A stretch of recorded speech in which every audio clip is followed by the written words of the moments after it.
Kitab Kejadian pasal 18, peneguhan janji keturunan kepada Abraham dan Sarah. Tuhan menampakkan diri kepada Abraham dekat pohon tarbantin milik Mamre ketika ia duduk di pintu kemahnya pada saat hari panas terik. Ia melayangkan pandangnya dan melihat 3 orang berdiri tidak jauh darinya. Melihat mereka, ia berlari dari pintu kemahnya, menyongsong mereka, lalu sujud sampai ke tanah. Abraham berkata, "Tuanku, jika aku mendapat kemurahan hati Tuanku, janganlah kiranya berlalu dari hamba-Mu ini. Biarlah diambil air sedikit, basuhlah kakimu dan beristirahatlah di bawah pohon ini. Aku akan mengambil sepotong roti supaya tuan-tuan segar kembali. Kemudian tuan-tuan boleh meneruskan perjalanan. Sebab untuk itulah tuan-tuan telah datang di tempat hamba-Mu ini." Jawab mereka, "Lakukanlah seperti yang kau katakan itu." Abraham segera pergi ke kemah menemui Sarah, katanya, "Cepatlah ambil 3 suka tepung yang terbaik, buatlah adonan, lalu buatlah roti bundar." Lalu Abraham berlari ke kawanan lembunya, ia mengambil seekor anak lembu yang empuk dan baik, dan memberikannya kepada seorang hambanya. Lalu orang ini segera mengolahnya. Kemudian ia mengambil dadih dan susu serta anak lembu yang telah diolah itu, lalu menghidangkannya di hadapan orang-orang itu. Ia berdiri di dekat mereka di bawah pohon itu, sementara mereka makan. Mereka lalu berkata kepadanya, "Di manakah Sarah istrimu?" Jawabnya, "Di sana, di dalam kemah." Firman-Nya, "Sesungguhnya aku akan kembali menemui engkau tahun depan. Pada waktu itulah Sarah istrimu akan mempunyai seorang anak laki-laki." Sarah mendengarkan dari balik pintu kemah yang ada di belakangnya. Abraham dan Sarah telah tua dan lanjut umurnya. Sarah tidak lagi mendapat haid. Tertawalah Sarah dalam hatinya, katanya, "Aku sudah renta, akan berahikah aku? Tuanku juga sudah tua." Lalu berfirmanlah Tuhan kepada Abraham, "Mengapa Sarah tertawa dan berkata, 'Sungguhkah aku akan melahirkan anak, padahal aku sudah tua?' Adakah sesuatu yang mustahil bagi Tuhan? Pada waktu yang telah ditetapkan itu, tahun depan, aku akan kembali menemui engkau. Pada waktu itulah Sarah mempunyai seorang anak laki-laki. Tetapi Sarah menyangkal, katanya, 'Aku tidak tertawa,' sebab ia takut. Namun Tuhan berfirman, 'Tidak, engkau memang tertawa tadi.'" Permohonan Abraham untuk Sodom. Lalu orang-orang itu berangkat dari sana dan memandang ke arah Sodom. Abraham berjalan bersama mereka untuk mengantarkan mereka. Berpikirlah Tuhan, apakah aku akan menyembunyikan dari Abraham apa yang hendak kulakukan? Bukankah Abraham akan menjadi bangsa yang besar serta berkuasa, dan oleh dia segala bangsa di bumi akan mendapat berkat? Sebab aku telah memilih dia supaya ia memerintahkan anak-anaknya dan keturunannya untuk tetap mengikuti jalan Tuhan dengan melakukan kebenaran dan keadilan. Juga supaya Tuhan memberi kepada Abraham apa yang dijanjikannya kepadanya. Berfirmanlah Tuhan, "Jeritan terhadap Sodom dan Gomora sungguh banyak dan sungguh sangat berat dosanya. Baiklah aku turun dan melihat apakah mereka benar-benar telah berperilaku seperti jeritan yang sampai kepadaku. Jika tidak, aku akan mengetahuinya." Lalu orang-orang itu meninggalkan tempat itu dan berjalan ke Sodom. Tetapi Abraham masih tetap berdiri di hadapan Tuhan. Abraham datang mendekat dan berkata, "Apakah engkau akan melenyapkan orang benar bersama orang fasik? Bagaimana kalau ada 50 orang benar dalam kota itu? Apakah engkau akan melenyapkan tempat itu dan tidak mengampuninya demi ke-50 orang benar yang ada di dalamnya? Tidak mungkin engkau berbuat demikian, membunuh orang benar bersama orang fasik, sehingga orang benar disamakan dengan orang fasik. Itu tidak mungkin bagimu. Bagaimana mungkin hakim seluruh bumi tidak berlaku adil? Tuhan berfirman, jika aku menemukan 50 orang benar dalam kota Sodom, aku akan mengampuni seluruh tempat itu demi mereka. Abraham menjawab, sesungguhnya aku telah memberanikan diri kepada Tuhan, walaupun aku ini debu dan abu. Bagaimana kalau berkurang 5 orang dari 50 orang benar itu? Apakah engkau akan memusnahkan seluruh kota itu karena 5 orang itu? Firman-Nya, aku tidak akan memusnahkannya jika aku menemukan 45 di sana. Abraham melanjutkan lagi perkataannya kepadanya, bagaimana kalau 40 yang ditemukan di sana? Firman-Nya, aku tidak akan berbuat demikian demi yang 40 itu. Kata Abraham, janganlah kiranya Tuhan murka jika aku berkata sekali lagi, bagaimana kalau 30 yang ditemukan di sana? Firman-Nya, aku tidak akan berbuat demikian jika aku menemukan 30 di sana. Abraham berkata, sesungguhnya aku telah memberanikan diri berkata kepada Tuhan, bagaimana kalau 20 yang ditemukan di sana? Firman-Nya, aku tidak akan memusnahkannya demi yang 20 itu. Kata Abraham, janganlah kiranya Tuhan murka jika aku berkata lagi sekali ini saja. Bagaimana kalau 10 yang ditemukan di sana? Firman-Nya, aku tidak akan memusnahkan demi yang 10 itu. Lalu Tuhan pun pergi setelah ia selesai berfirman kepada Abraham, dan Abraham kembali ke tempat tinggalnya. Kitab Kejadian pasal 19, kunjungan kedua malaikat dan kejahatan orang Sodom.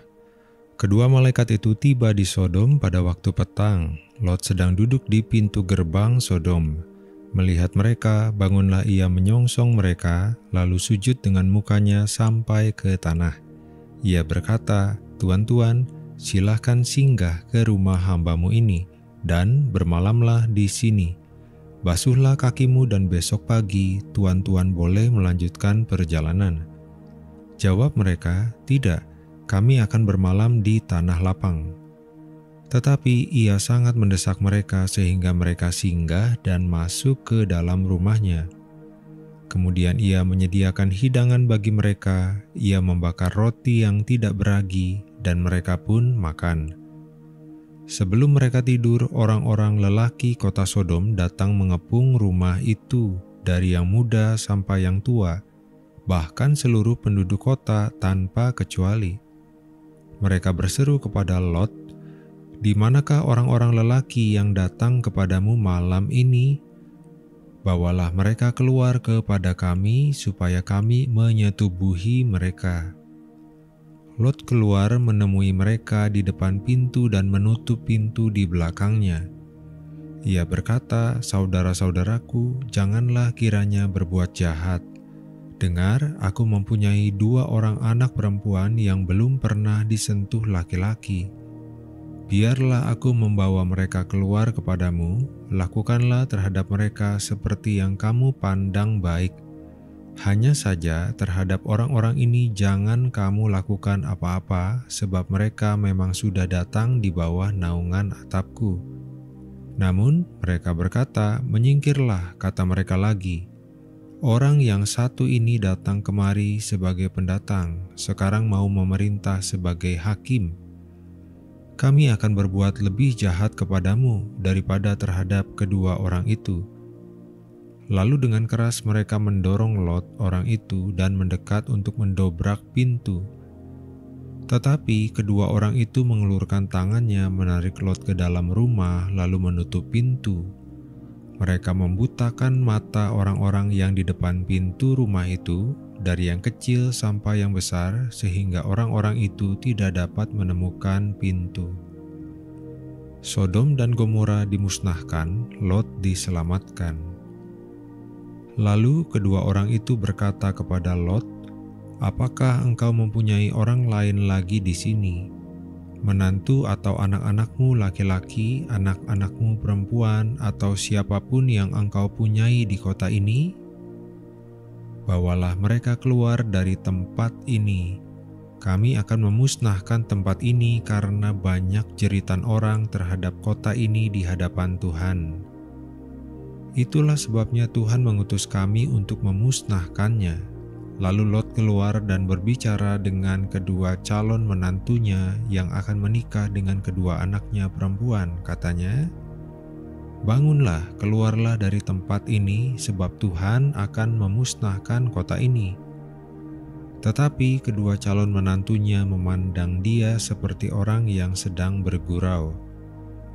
Ketika fajar menyingsing, kedua malaikat itu mendesak Lot, katanya, "Cepat, bawalah istrimu dan kedua anakmu yang ada di sini supaya engkau tidak dilenyapkan karena kejahatan kota ini."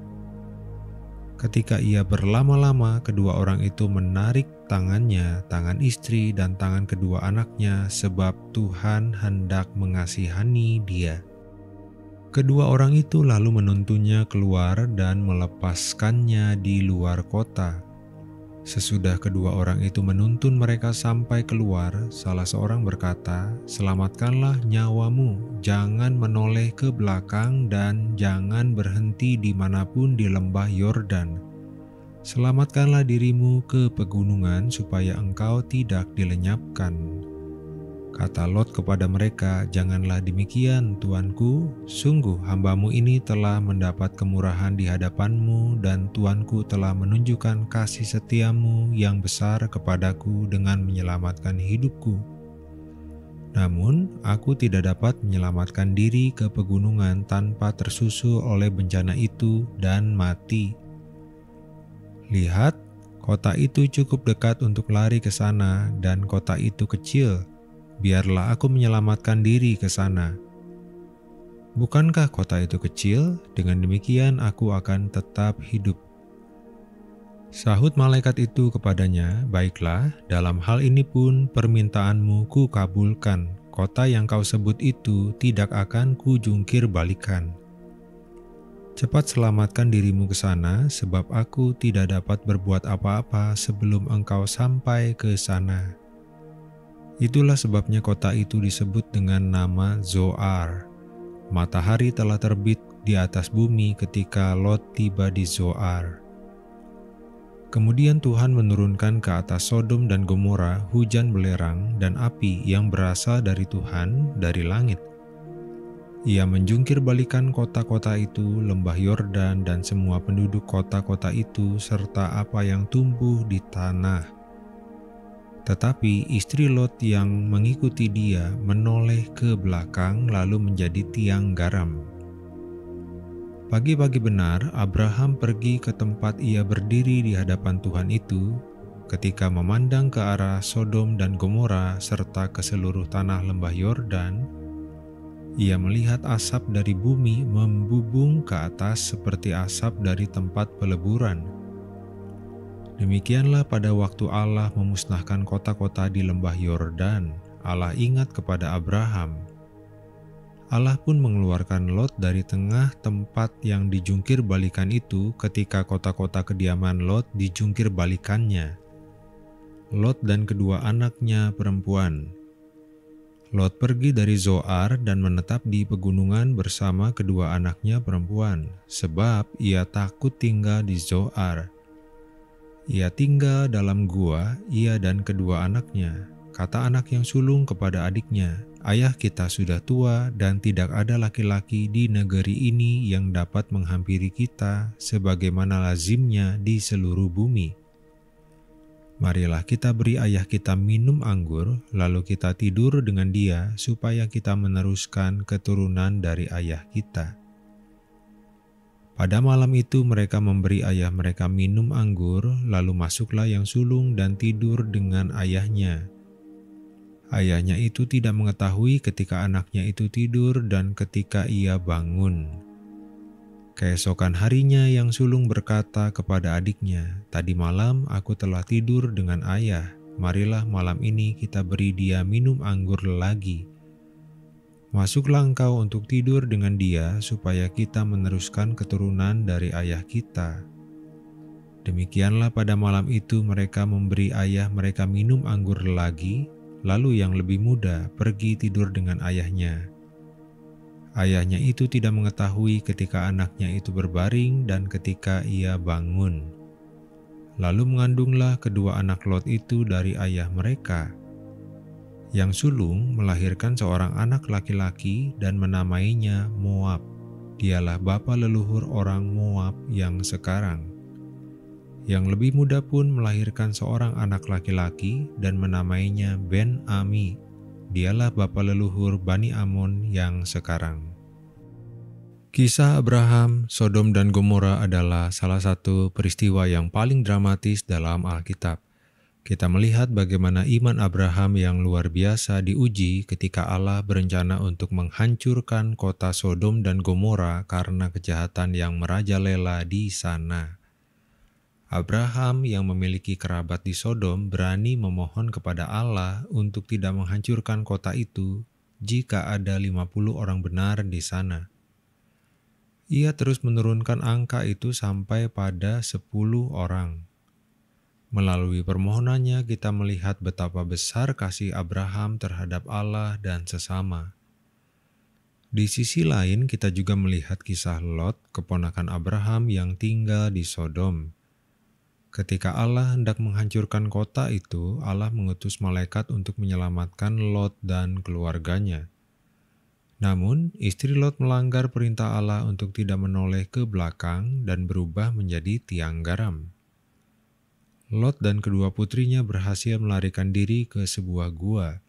Di sana mereka melahirkan anak-anak yang menjadi leluhur bangsa Moab dan Amon. Peristiwa ini mengajarkan kita banyak hal. Iman Abraham menjadi contoh yang luar biasa bagi kita. Ia mengajarkan kita untuk berani berdoa dan bersyafaat untuk orang lain. Kita juga belajar tentang pentingnya mentaati perintah Allah. Ketidaktaatan istri Lot menjadi peringatan bagi kita untuk selalu taat kepada Allah. Kisah ini juga menunjukkan keadilan Allah yang tidak akan membiarkan kejahatan tanpa hukuman, tetapi juga kasih-Nya yang besar yang selalu mencari cara untuk menyelamatkan.